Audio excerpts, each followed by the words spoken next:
Bonjour tout le monde, j'espère que vous allez bien, bienvenue sur cette chaîne consacrée au cinéma. Donc on va parler de cinéma de tout style, tout genre confondu, selon les films que j'aurais vus, selon les films que j'aurais aimé ou pas aimé et sur lesquels je pense qu'il faut faire une vidéo. Et on va commencer donc aujourd'hui avec le film Catacombes. Alors le film Catacombes, en anglais As Above, As Below, va se passer, comme le titre français est très évocateur, dans les catacombes de Paris. Le film va donc nous présenter l'histoire de Scarlett Marlowe, qui est archéologue, une étudiante en archéologie, qui maîtrise, selon ses dires, 4 langues vivantes, dont 2 mortes. Alors ce film est sorti en 2014 et c'est un found footage, donc un film un petit peu comme le projet Blair Witch, mais qui à mon avis s'est quand même bien inspiré de ce que REC avait relancé, va être filmé entièrement en caméra à la première personne, c'est-à-dire que vous n'allez pas avoir des caméramans professionnels, vous allez avoir uniquement des caméras frontales dans ce cas bien précis, et on va donc suivre les aventures de Scarlett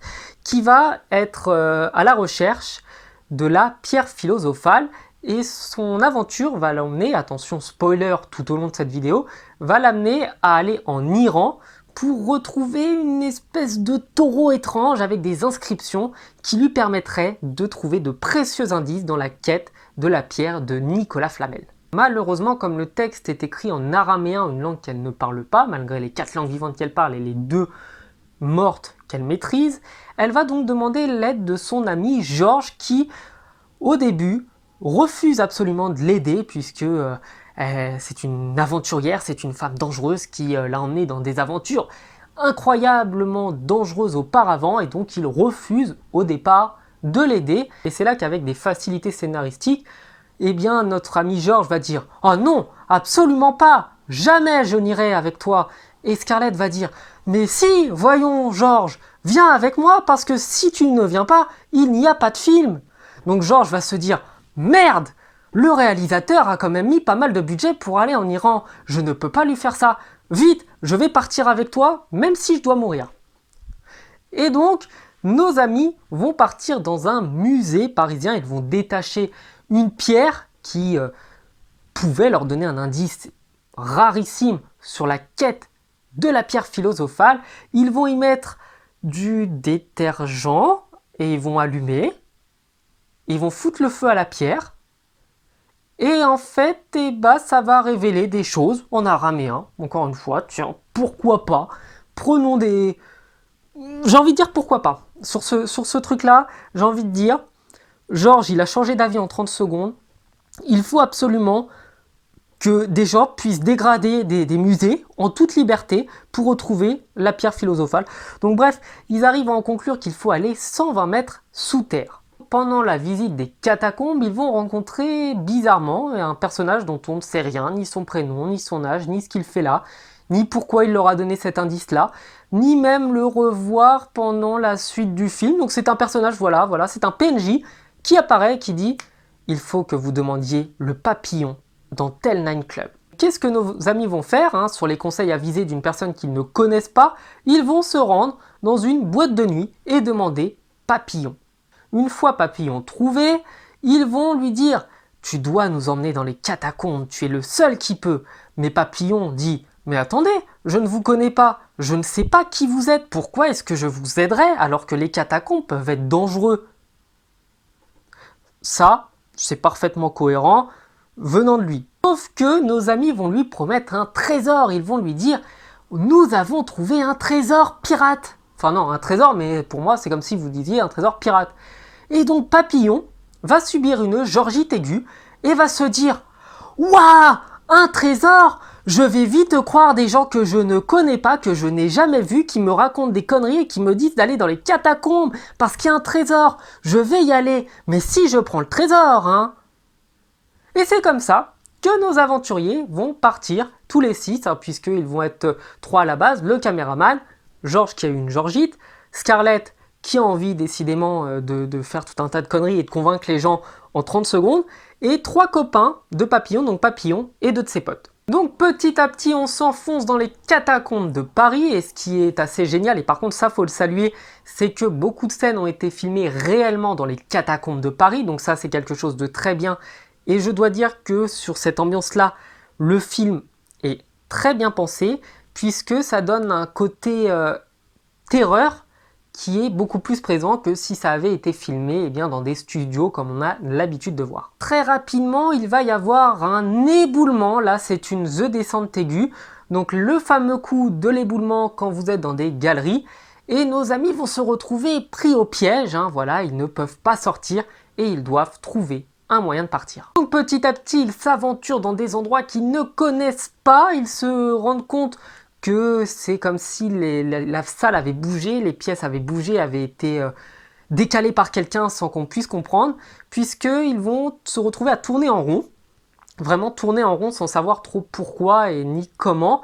et ils vont petit à petit se rappeler qu'il y a peut-être un passage qui peut leur permettre de se sortir de là. Sauf que ce passage-là, leur ami la taupe, hein, qu'on connaîtra plus tard dans le film, n'en est jamais revenu depuis près de 2 ans alors qu'il connaissait les catacombes par cœur et, facilité scénaristique, il tombe nez à nez avec la taupe qui est quand même sacrément bizarre. Petit à petit, il continue à s'aventurer un peu partout, à crapahuter, à descendre, à monter, à escalader, à faire tout un tas de choses. Il y a plein d'aventures qui leur arrivent et ils perdent la taupe qui s'enfuit en courant et ils arrivent à le retrouver. Et c'est là qu'il y a pour moi quelque chose de totalement débile. C'est qu'un des personnages,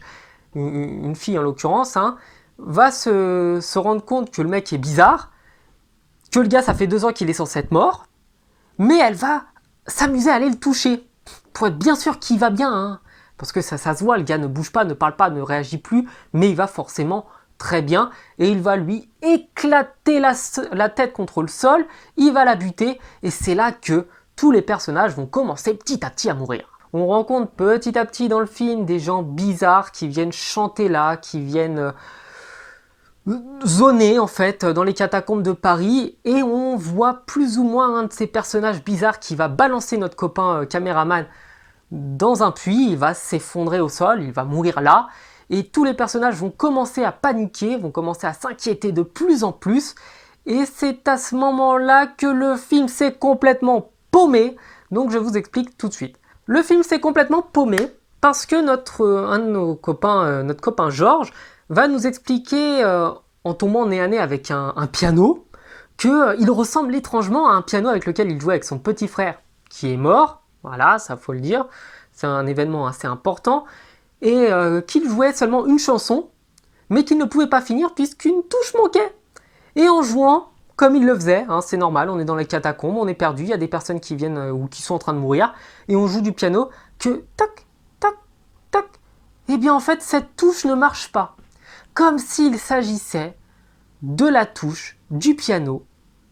qui manquait. Petit à petit, les personnages vont revoir des gens qui sont censés être morts. Notre copain qui a pris une Georgite, donc notre copain Papillon, va voir une voiture en feu, une voiture d'un de ses amis qui l'aurait vraisemblablement laissé mourir dans un accident,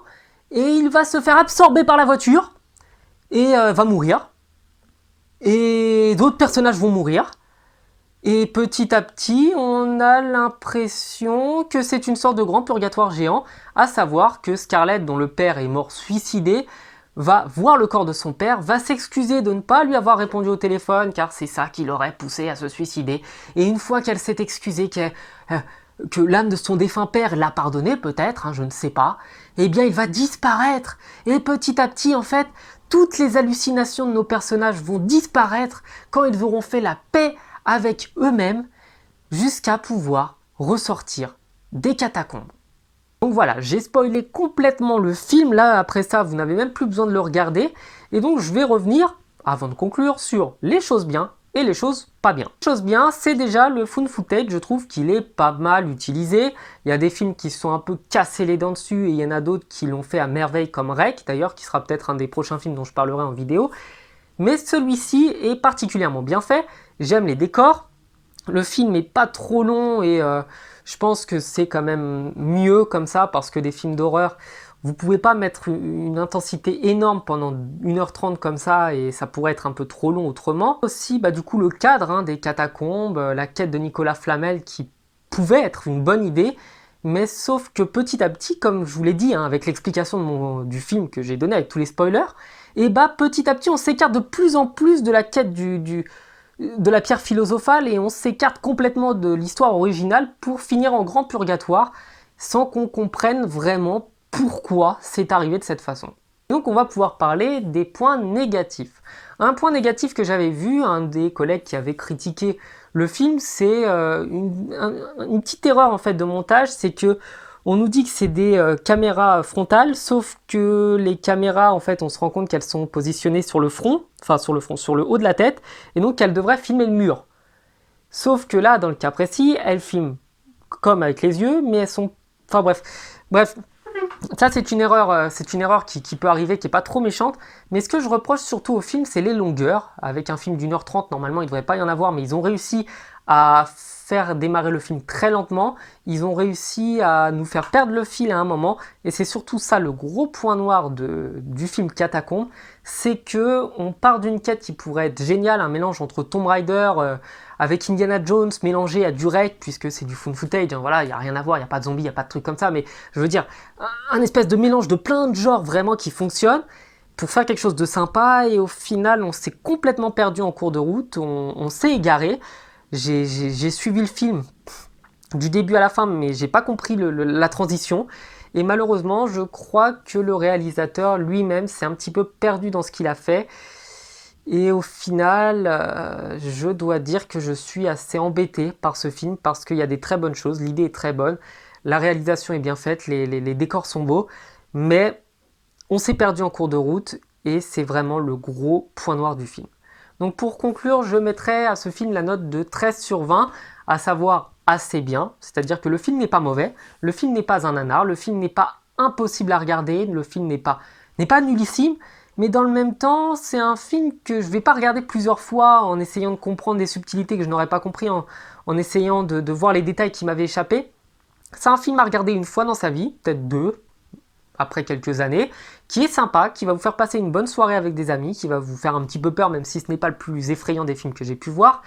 mais il ne va pas vous marquer, il ne va pas rester dans l'histoire du cinéma, malheureusement, il risque d'être condamné à disparaître. Néanmoins, ça reste pour moi un bon film, et donc voilà, je lui mets la note de 13 sur 20. Et voilà, cette première critique de film est terminée, j'espère qu'elle vous aura plu, j'espère ne pas m'en être trop mal sorti, et je vous dis à bientôt pour de nouvelles critiques cinéma de temps en temps, quand j'aurai envie de parler du 7e art. Ciao!